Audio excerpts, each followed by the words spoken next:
everyone. I really hope you are doing great. Today we will be starting chapter number 10 of BNS, which talks about offenses relating to coin, currency notes, bank notes and government stamps. ये वाला segment आपके लिए pre के लिए important है, ठीक है?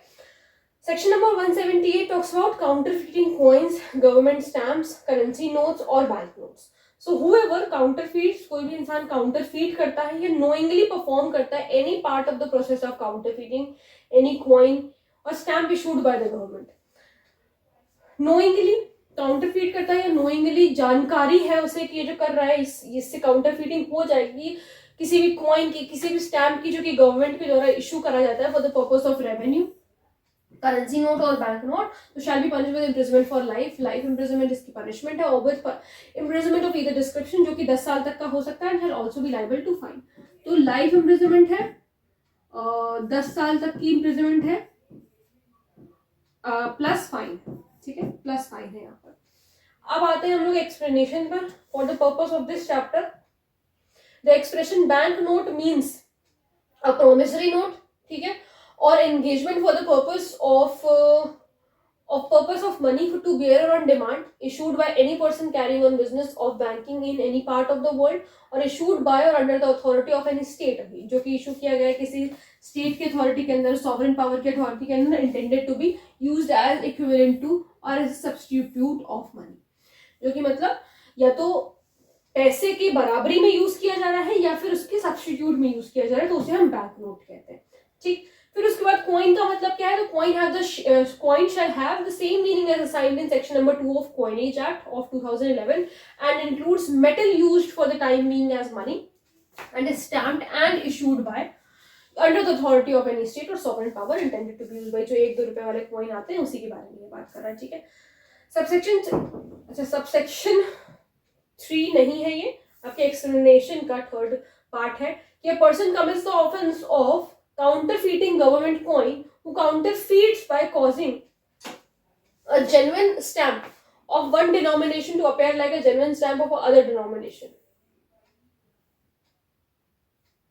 हाँ, ओके, जस्ट अ मिनट,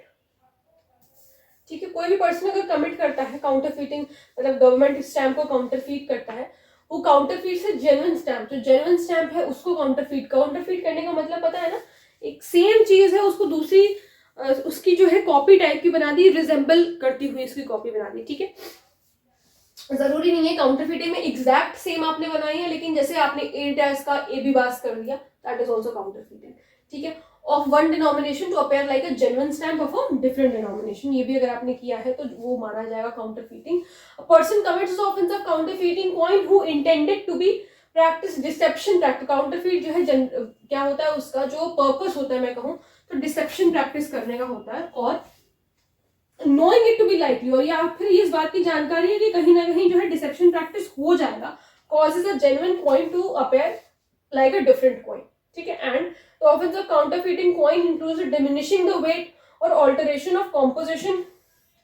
और ऑल्टरेशन कॉम्पोजिशन का मतलब है कि जो चीजें मिला करके, जो मेटल्स मिला करके वो कॉइन बना है उसको ही चेंज कर दिया, उस मेटल को कॉम्पोजिशन चेंज कर दिया, कुछ और मेटल डाल दिया उसमें, या फिर उसका वेट कम कर दिया ऑफ द, और ऑल्टरेशन मतलब कॉइन जिस तरीके का दिखता है उसमें कुछ चेंज कर दिया, उसमें कुछ ऑल्टरेशन कर दिया, तो इसको हम काउंटरफीटिंग कॉइन में ही मानेंगे. ये सारी चीजें काउंटरफीटिंग कॉइन में आती है. तो ये आपकी प्री के लिए इंपॉर्टेंट है कि क्या क्या चीजें काउंटरफीटिंग कॉइन में आ रही है, किस चीज को हम मान रहे हैं कि गवर्नमेंट स्टैम्प इस तरीके से काउंटरफीट हो रहा है, तो ये बात आपको याद रखनी है. देन उसके बाद section number 179 talks about using and as genuine forged or counterfeit coin, government stamp, currency notes or bank notes. कह रहा कोई भी इंसान इंपोर्ट करता है, एक्सपोर्ट करता है, सेल करता है या डिलीवर करता है, या खरीदता है या बेचता है, जो भी कुछ कर रहा है, बाय कर रहा है या रिसीव कर रहा है, एनी अदर पर्सन और अदरवाइज ट्रैफिक्स और uses as genuine any forged, मतलब पता है कि जेन्युइन नहीं है, गलत चीज है, काउंटरफीटेड है, उसके बाद भी उसको एज जेन्युइन यूज कर रहा है. Any forged or counterfeit coin, stamp, currency note और bank note, knowing or having reason to believe, जानते हुए, या तो जानता है, पूरी जानकारी है, या फिर कहीं ना कहीं उसको कहीं ना कहीं पता है कि ये जो है सही नहीं है, देखने से पता चल रहा है कि नहीं सही है, उसके बाद भी उसको एज अ जेन्युइन यूज कर रहा है, ठीक है. तो shall be punished with imprisonment for life with imprisonment जो कि 10 साल तक के हो सकता है, तो वही सेम है, लाइफ इम्प्रिजनमेंट 10 साल और प्लस फाइन, ठीक है।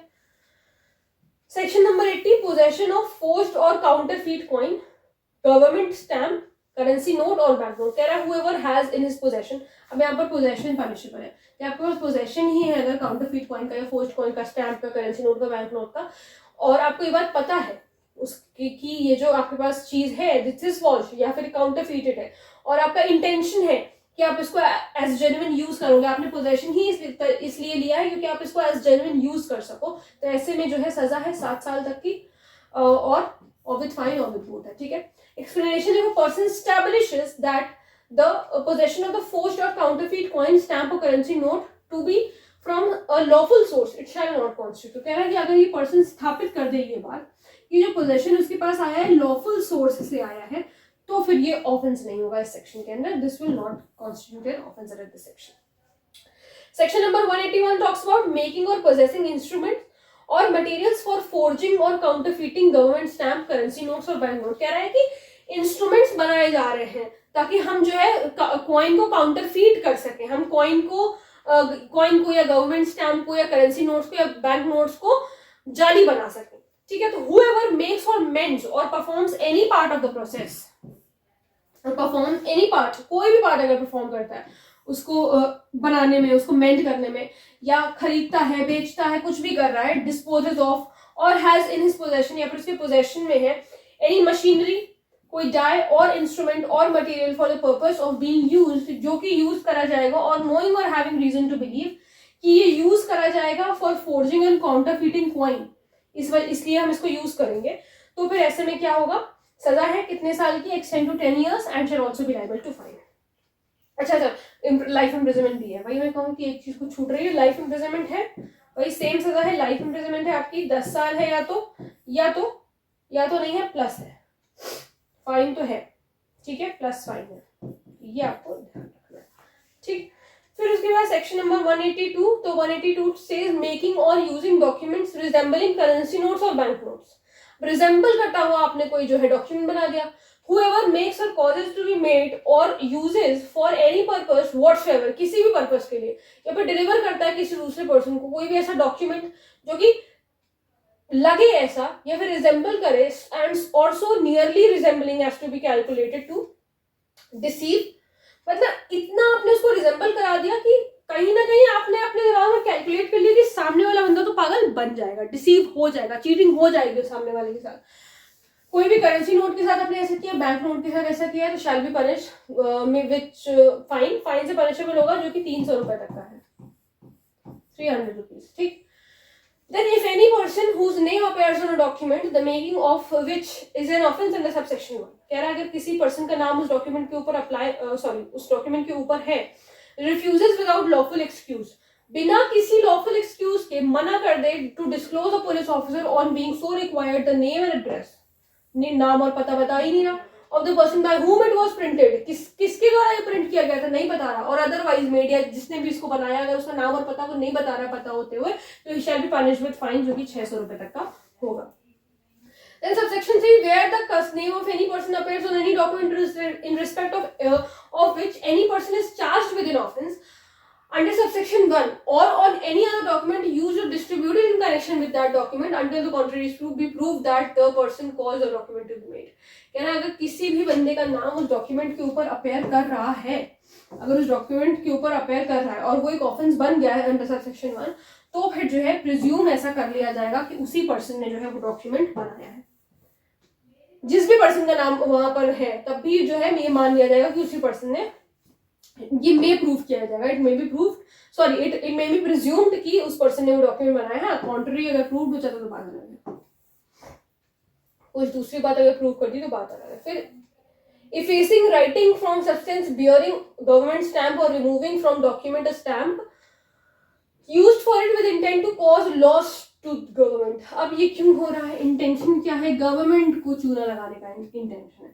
Whoever fraudulently or with intent to cause loss to the government, fraudulently ऐसा करता है या इस इंटेंशन से करता है कि गवर्नमेंट को नुकसान हो जाए, removes or effaces any from any substance bearing any stamp, remove कर देता है वहां से कोई भी stamp issued by the government for the purpose of revenue, any writing or document from which such stamp has been used और remove from any writing or document stamp, जहां कहीं भी वो पर्टिकुलर स्टैम्प यूज किया गया है ना, वहां से वो हटा ही देता है उस पर्टिकुलर चीज को, उस पर्टिकुलर स्टैम्प को हटा देता है। भाई उससे रेवेन्यू जनरेट होता है, आपने वही हटा दिया। So which has been used from such writing in order that such stamp may be used for a different writing or document. तो यहाँ पर जो है हटाया क्यों, ताकि डिफरेंट राइटिंग और डॉक्यूमेंट में उसको यूज कर सके। तो यहाँ पर सजा मिलेगी 3 साल तक की, और विद फाइन और with both. Then using government stamp known to have been before use, government stamp use कर रहे हो ये जानते हुए कि वो ऑलरेडी यूज किया जा चुका है, तो whoever fraudulently or with intent to cause loss to the government uses for any purpose a stamp issued by the government for the purpose of revenue which he knows to have। भाई एक बार अगर stamp use कर लिया उसको दोबारा थोड़ी use कर सकते हो, एक बार यूज कर लिया हो गया, अब दोबारा तुम उसको दोबारा से यूज किए गए स्टैम्प को यूज कर रहे हो, तो फिर यहाँ पर सजा है शैल बी पनिश्ड, जो कि एक्सटेंड कर सकता है 2 साल तक और विद फाइन और with both. Then section number 185 erasure, erasure का मतलब है इरेज कर देना, लिखा भी हुआ है आगे, erasure of mark denoting that stamp has been used. कह रहा है whoever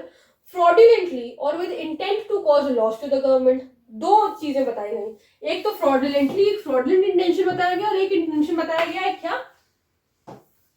गवर्नमेंट को लॉस करना चाहते हो। इरेज करता है या रिमूव करता है from a stamp issued by the government for a purpose of revenue, कोई भी मार्क रिमूव करता है उसमें से, put or impressed upon such stamp for the purpose of denoting, किस वजह से, that the same has been used or knowing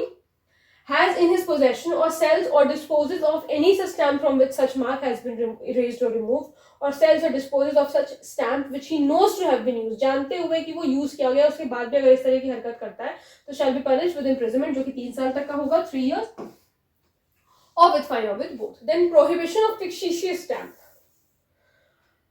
ये इंपॉर्टेंट है थोड़ा सा, कि whoever makes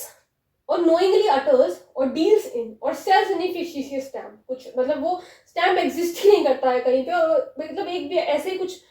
काल्पनिक,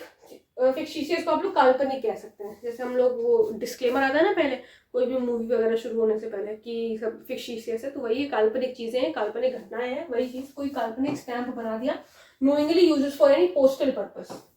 पोस्टल पर्पस के लिए यूज कर रहे हैं उसको, पोस्ट वगैरह भेजने के लिए स्टैम्प लगता है ना, वही चीज। Has in his possession without lawful excuse any fictitious stamp, और उसके पोजेशन में भी है मान लो, या तो उसके पोजेशन में है वो किसी बिना किसी लॉफुल एक्सक्यूज के वो स्टैम्प, या makes or without lawful excuse has in his possession any die any plate instrument or materials for making by fictitious stamp, बनाने का जो सामान है वो उसके पोजेशन में पाया गया है, या वो खुद बनाता है, या तो उसके पोजेशन में पाया गया है या खुद बनाता है, तो shall be punished with fine which may extend to 200 rupees, 200 रुपए तक का फाइन लगाया जाएगा। सबसेक्शन 2 कह रहा है कि, मेरा पेन गिर गया, सबसेक्शन 2 कह रहा है कि any such stamp, die, plate, instrument or materials in the possession of any person for making any fictitious stamp may be seized, ये सीज कर लिया जाएगा, and if seized shall be forfeited हो जाएगा टू द गवर्नमेंट। ठीक है। Subsection 3 says in this section fictitious stamp, बता रहे हैं फिक्टिशियस स्टैम्प का मतलब क्या, means any stamp falsely purporting to be issued by the government, falsely मैंने कहा ना काल्पनिक घटना है, ये काल्पनिक चीजें, काल्पनिक स्टैम्प है जो कि आप ऐसा जताना चाह रहे हो कि गवर्नमेंट ने इशू किया है for the purpose of denoting a rate of postage, any faces simile of और इमिटेशन और रिप्रेजेंटेशन वेदर ऑन पेपर और अदरवाइज, भले पेपर पे या किसी और तरीके से, of any stamp issued by the government for that purpose. ठीक। सबसेक्शन 4, अच्छा ये फिक्टिशियस स्टैम्प को क्योंकि यहाँ पर मतलब बताया गया है तो आप इसको जो इनके कीवर्ड्स हैं ये आप याद कर सकते हो, इंटिमेशन और रिप्रेजेंटेशन। ठीक है, ये चाहे पेपर पे हो रहा है या अदरवाइज हो रहा है, ये हो सकता है कि पूछ ले, क्योंकि कहीं से भी क्वेश्चन आ रहे हैं आजकल, तो थोड़ा सा विजिलेंट होकर के पढ़ के जाना है। ठीक। Subsection 4 says in this section and also in sections 178 to section 181, सारे sections में, and sections 183 to 185, the word government used in connection with or in reference to any stamp issued for the purpose of denoting a rate of postage shall, notwithstanding anything in clause 12 of section 2, be deemed to include the person। कह रहा है इसमें कुछ भी लिखा है लेकिन इसका मतलब ये नहीं है कि ये इंक्लूड कर रहा है पर्सन और person authorised by law to administer executive government in any part of India और इन एनी फॉरेन कंट्री। कह रहा है गवर्नमेंट का मतलब सिर्फ गवर्नमेंट है यहाँ पर, जो उसमें लिखा हुआ है पर्सन और पर्सन ऑथराइज वालों, इससे कोई मतलब नहीं है, ठीक है। Section number 187, person employed in mint, mint जहां पर नोट छपते हैं बेटा उसको मिंट कहा जाता है, causing coin to be of different weight or composition from that fixed by law. तो कोई भी ऐसा बंदा जो कि एम्प्लॉयड है किसी मिंट में जहां पे पैसे वैसे बनते हैं, लॉफुली स्टैब्लिश्ड इन इंडिया, और वो ये जो मिंट है ये लॉफुली स्टैब्लिश्ड है इंडिया में, स्थापित है इंडिया में, कोई भी ऐसा एक्ट करता है और ओमिट करता है, देखो या तो कोई एक्ट कर रहा है या तो कुछ ऐसा काम वो ओमिट कर रहा है जो उसको करना चाहिए था but he is not doing. Omission का मतलब क्या है कि you ought to do it but you did not, ठीक है, आपको ऐसा करना चाहिए था बट आपने नहीं किया, you were legally bound to do but you omitted it with the intention of causing any coin issued from that mint to be of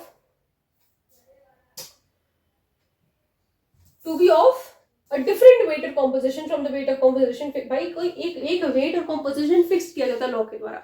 उतने का ही आपको वो सारी चीजें बनानी है। लेकिन अगर आपने ऐसा नहीं किया है, मान लीजिए डिफरेंट वेट और कॉम्पोजिशन बनाया और आप हो कौन, आप मिंट में ही काम करते हो, ठीक है, आप मिंट में ही एम्प्लॉयड है और ये मिंट भी जो है लॉफुली स्टैब्लिश कर रखी है, कहां पर, इंडिया में, लॉफुली इसको स्टैब्लिश कर रखा है इंडिया में। उसके बाद अगर आपने ऐसा किया है तो shall be punished with imprisonment of either description for a term, जो कि 7 साल का होगा, and shall also be liable to fine के भी लायबल होंगे, तो 7 इयर्स तक एक्सटेंड कर सकता है प्लस फाइन, ठीक। Unlawfully taking coining instrument from mint, unlawfully जो है ये भी इंपॉर्टेंट है सेक्शन, मिंट के दोनों सेक्शन इंपॉर्टेंट है, 187 188। Whoever without lawful authority, कोई lawful authority नहीं है, takes out of any mint, उस mint से क्या है, आप क्या कर रहे हो, कोई coining tool या instrument जो कि उसको बनाने के लिए यूज किया जाता है उसको निकाल करके लेके जा रहे हो। मान लीजिए कोई बंदा वहां पर एम्प्लॉयड है या कोई भी इंसान है वहां पे, आपकी उसकी कोई लॉफुल अथॉरिटी नहीं है ऐसा करने की, लेकिन फिर भी जो है कॉइन की जो बनाने वाली मशीन थी अपने घर उठा करके लेके चला गया, अगर इस तरीके का कोई काम किया है, शैल be punished with imprisonment of either description for a term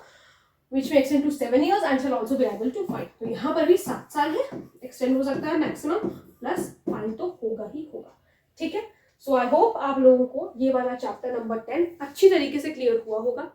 बहुत ही बेसिक सा ये चैप्टर था, मैं कहूँगी बहुत इंपॉर्टेंट जो सेक्शन है आपके, ये मिंट वाले सेक्शन इंपॉर्टेंट है, 2 सेक्शंस बहुत मोस्ट इंपॉर्टेंट है, पढ़ना तो सब है लेकिन जो मोस्ट इंपॉर्टेंट सेक्शंस के अगर श्रेणी में कोई आता है तो 187 और 188 आता है, तो वो जो है इसको ध्यान से पढ़ के जाना, छोड़ के मत जाना, ठीक है। सो आई होप आप लोग को सारी चीजें अच्छी तरीके से समझ में आई हैं। अगर कोई प्रॉब्लम है, कोई डाउट है तो आप लोग मुझसे कॉमेंट सेक्शन में पूछ सकते हैं। बाकी ख्याल रखिए अपना, पढ़ते रहिए। Thank you so much.